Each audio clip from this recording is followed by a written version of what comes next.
Saroga e bem-vindos meus frasquinhos de água benta! Porque hoje vamos falar sobre o quê? Sobre Templários! Vamos falar sobre a Ordem dos Templários porque, para além de terem deixado a sua marca no mundo e continuarem a ser falados por gerações e gerações ao longo dos tempos, tornaram-se protagonistas de videojogos, de livros, de séries, de filmes. Ou seja, foi a única sociedade secreta que realmente nunca desapareceu. Ao longo dos séculos, mitos e lendas surgiram desde o Santo Graal, a Arca da Aliança e não esquecendo aos maçons. Mas não é sobre estas teorias da conspiração que vamos falar hoje, não. Se por acaso quiserem que eu faça algum vídeo sobre estas teorias da conspiração, deixem aqui em baixo, na caixa dos comentários, que eu farei com muito agrado. Mas hoje estamos a falar sobre a história real da Ordem e todos os seus mistérios e histórias macabras. Afinal de contas, foi uma das organizações mais influentes da história. Ora bem, durante a sua ascensão, os Templários atingiram riquezas inimagináveis, quebraram barreiras no mundo dos negócios, empunhando um tipo de poder que fazia inveja aos reis. E bem, quanto mais rápida fosse a subida, mais dura seria a queda. E a queda foi tremenda e fantástica.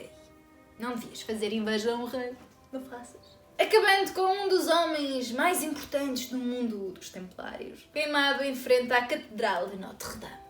Mas eu estou a adiantar-me e temos de começar pelo início. Um início que foi há quase 1000 anos atrás, em 1119 d.C. 20 anos depois dos francos conquistarem Jerusalém ao Califado Fatimida. O que é o Califado Fatimida? Sárwata. Eu digo, é uma dinastia xiita ismaelita de origem árabe. Exato. Isto aconteceu tudo durante a Primeira Cruzada. Com Jerusalém controlada pelo cristianismo, ou seja, o grupo de apoiantes do Cristiano Ronaldo durante o Mundial, sim, peregrinos cristãos por toda a parte da Europa tinham de vir visitar a Terra Santa. Mas estes peregrinos não iam só visitar a Terra Santa e ficar por ali. Não. Só que há um problema. Eles eram ingênuos também e achavam, por que não pôr a patinha na poça e explorar todo o país. Pois. E ora bem, enquanto que Jerusalém era bem guardada, o resto da Terra Santa não era. E eles sofreram na pele. Bandidos eram algo comum e os peregrinos eram algo fácil. Milhares foram roubados e mortos. Cansado desta matança desleal, um cavaleiro francês chamado Hugues de Bayeux decide que tem que ser o herói que a Terra Santa precisa. Por isso junta 8 dos seus BFFs cavaleiros e pede a benção do rei Balduíno II. E forma uma nova e fantástica ordem monástica, que tinha como único objetivo a proteção dos peregrinos cristãos durante as suas visitas à Terra Santa. Era só isto, ao princípio, uns cavaleiros valentes, fibrosos, cheios de prata e massa muscular. Mas apesar da fama, bravura e oferta de relíquias, a princípio estes cavaleiros eram incrivelmente pobres e dependiam da caridade daqueles que protegiam para sobreviver. E por acaso foi a falta de subsistência que, bem, originou o seu primeiro nome. Não aquele pelo qual é conhecido, mas o primeiro nome da ordem. Os Cavaleiros Pobres do Templo do Rei Salomão. Mas era um nome muito comprido, por isso abreviaram para aquele pelo qual é conhecido hoje. A Ordem dos Templários. Ou só os Templários. Estes senhores fizeram o seu trabalho muito bem feito e por isso a sua reputação começou a crescer, a crescer e a crescer. E um dos Templários originais tinha um sobrinho que tecnicamente era considerado santo. E bem, sempre que ele falava, todos os bons cristãos ouviam. Basicamente como os influencers hoje em dia. Comprei este secador, é incrível. Que não é assim tão bom, mas podem usar o meu cupom de desconto. Yay! E por isso o pessoal dava-lhes comida, ouro, filhas em segredo, porque tecnicamente eles não podiam aproximar-se de mulheres ou ter qualquer tipo de relação amorosa. E ficavas à espera que algum dos templários te sorrisse de volta como um olheiro de talentos. Estás aprovado. Podes entrar para a ordem.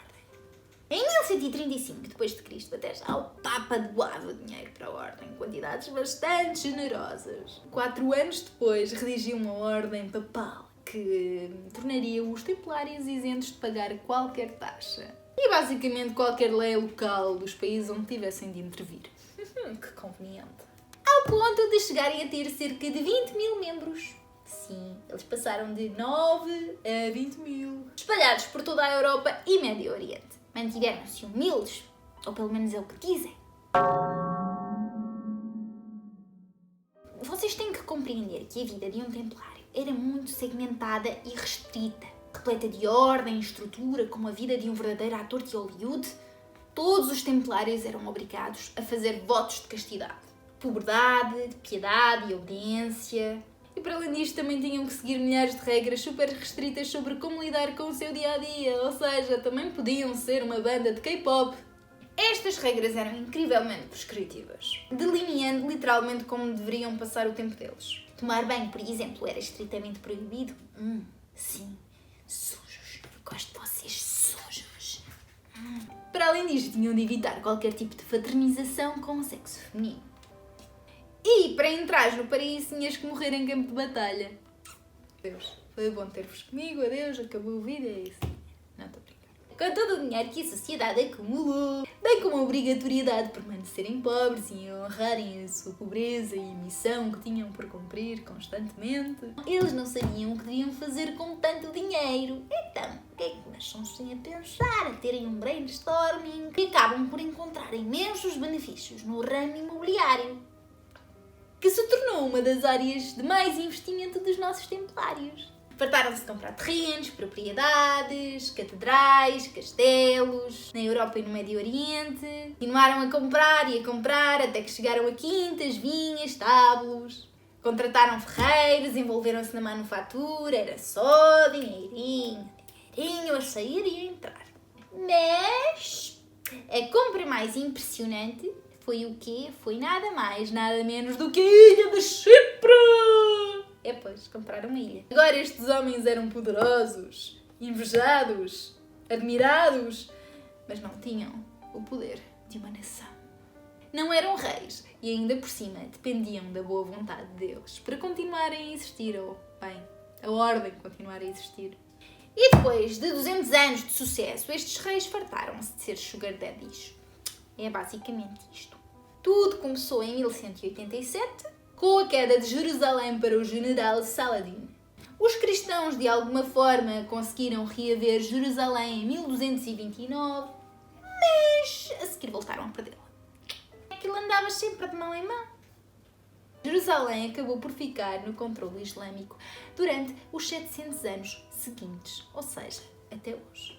Inicialmente, o objetivo dos templários era a manutenção e proteção do cristianismo em Terra Santa, certo? Agora tinham um problema pela primeira vez desde a sua criação. As pessoas começavam a questionar se realmente eles eram assim tão necessários. Por esta altura, eles tinham uma reputação quase tão boa quanto a das Kardashians, para abafar qualquer crítico ou podre mais polémico. Mas a verdade é que às vezes a boa fama não é mais poderosa do que o próprio poder e estatuto social. O rei Filipe IV de França, para lutar contra a Inglaterra, começou a contrair dívidas para com os templários. E uma vez que a ordem reunia todo o poder militar, político e religioso numa só organização, Filipe IV precisava de fazer o quê? E acabar com a ordem, ora pois! Só que havia um problema. Os templários eram de facto adorados por muita gente. E o rei precisava de resolver isso. Só que ele tinha algo a favor dele. Tal como todos os reis têm, é quase um talento inato. Mentir muito bem. Quer dizer, prazer por desafios. Por isso decidi fazer uma lista de heresias que defendia terem sido cometidas pelos templários nos castelos e catedrais do domínio da ordem. Só para terem ideia de algumas das heresias, vou passar a citar: cuspir e urinar na cruz, venerar falsos ídolos como Baphomet, um ídolo pagão símbolo do hermetismo, atividades homossexuais em grupo e por aí em diante. E a verdade é que era tudo mentira, tirando a última. Já viram 20 carros sem poderem trocar carinhos? É claro que ia virar Brokeback Mountain. Ok, e depois disto, que ele já tinha acusado das heresias e tal, o que é que faltava? Obrigar uns quantos templários a confessar os seus crimes. E queimá-los na fogueira. Umas bruxas. Era uma vez um templário muito famoso. Um homem, bom trabalhador, humilde, era um mestre e líder de toda a ordem. Chamava-se Jacques de Molay. Bem, era o principal alvo a bater do nosso querido Filipe IV. Vocês agora devem estar a pensar. Ok, sério, mas os templários, com os valores e reputação que tinham, nunca iam confessar isso. Meus amigos, isto foi há muito tempo. Numa época em que direitos humanos não existiam. Por isso, se o rei quisesse que tu confessavas. Uma noite de tortura e confessas logo que eras amante da rainha de Inglaterra com quem partilhas 8 filhos gêmeos. Jacques de Molay confessou, portanto, todas as acusações que tinham sido feitas contra ele, juntamente com os seus colegas, e morreu na fogueira. Sim. Depois disto, o Papa Clemente V, sim, porque por esta altura já havia outro Papa, que não era lá muito clemente, o Papa Clemente, pressionado pelo Filipe IV, instruiu que prendessem todos os templários que encontrassem e os levassem a julgamento, ou seja, os queimassem na fogueira com as bruxas. Alguns anos depois, a ordem tinha desaparecido por completo. De 20.000 passaram a 0, pela pura inconveniência que faziam um rei. Diz-se que Jacques, o grão-mestre, enquanto ardia, tinha lançado uma maldição ao Papa e ao rei. E bem, a verdade é que este senhor até percebia de maldições, porque menos de um ano depois da sua morte na fogueira, os outros dois, o Papa e o rei, já tinham morrido. Não podemos dizer que não mereciam, porque mereciam muito. Plot twist! Houve quem escapasse e se juntasse a outras ordens ou simplesmente se reformasse. Desde que não soubessem que eram ex-templários, podiam sobreviver. Mas bem, esta é só a mentira oficial que nos contam na escola. Há muitas pessoas que realmente acreditam que os templários nunca desapareceram e que continuam em ação secretamente. Só que o problema é que há poucas evidências que suportem essa teoria. Mas muitos mitos e lendas fizeram questão de perseguir os templários até aos dias de hoje, o que deixa qualquer um desconfiado com a possibilidade da sua existência. Quando a organização dos templários se desfez, deixou para trás um grande vazio, o que obrigou as pessoas a terem que contar histórias para preencher esse vazio, que se transformaram em mitos e lendas que chegaram até aos tempos de hoje. A maior parte sobre o que aconteceu às riquezas que eles deixaram para trás. Castelos, catedrais, por aí em diante. O problema é que para isso há uma resposta bem mais fácil. O rei Filipe IV apropriou-se de todas as riquezas que os templários deixaram para pagar dívidas gigantes que ele tinha acumulado. E a verdade é que a maior parte dos reis da Europa fizeram exatamente o mesmo.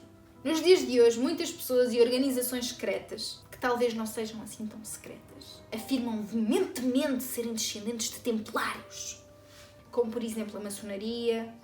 Mas a verdade é que a maioria só se está a apropriar de histórias de templários porque quer ser fixe. Aliás, a maior parte das pessoas que dizem que são descendentes de templários são homens de meia idade com uma imaginação demasiado fértil. Mas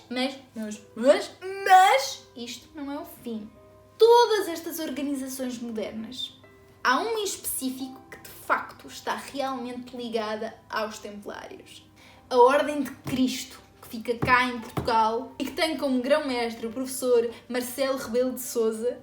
É verdade. Mas porquê? Marcelo, a parte da Ordem, cá em Portugal.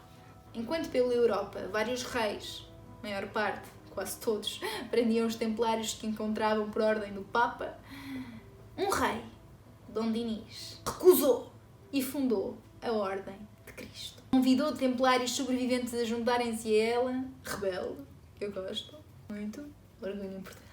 Orgulho! Tuga! E a Ordem ainda existe hoje. O único problema é que não há motivos para acreditar que tenham em suas posses o Santo Graal ou a Arca da Aliança. Desculpem desapontar-vos, chuchus. Mas o legado dos Templários pode ser encontrado em tantas outras coisas. O Castelo de Almorol, o Castelo de Tomar e o Castelo de Sura em Portugal. Estamos recheados de herança. O Castelo de Belvoir em Israel. O distrito de Temple em Londres, em homenagem aos Templários. O Castelo de Markab na Síria. Os Templários podem ter desaparecido, mas certamente não foram esquecidos. E quem sabe?